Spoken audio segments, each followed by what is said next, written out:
Keterangan polisi, Kopda Muslimin pulang ke rumah orang tua, muntah-muntah lalu tewas. Kopda Muslimin, dalang penembakan istrinya di Banyumanik, Semarang, tewas. Polisi menyatakan Kopda Muslimin tewas setelah muntah-muntah di rumah orang tuanya. Sebelumnya diketahui, penembakan terjadi sekitar pukul 12.00 waktu Indonesia Barat pada 18 Juli 2022 ketika korban pulang bersama anaknya mengendarai motor. Di depan rumah korban di Jalan Cemara 3 Banyumanik, Kota Semarang, korban ditembak 2 kali, pelaku langsung kabur. Istri Kopda Muslimin terluka di bagian perut, kemudian dibawa ke rumah sakit.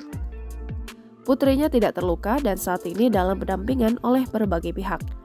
Pendampingan dilakukan terhadap 3 anak korban dan juga istri Kopda Muslimin. Kopda Muslimin adalah anggota TNI dengan pangkat Kopral 2 di Yon Arhanud 15 DBY, Semarang, Jawa Tengah. Pangkat Kopda berada di bawah Kopral Kepala dan Kopral 1.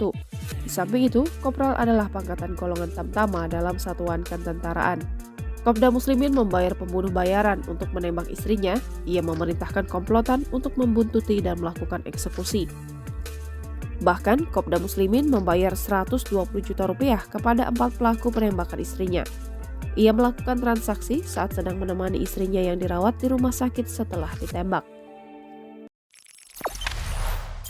Jangan lupa subscribe, share, komen, dan like ya!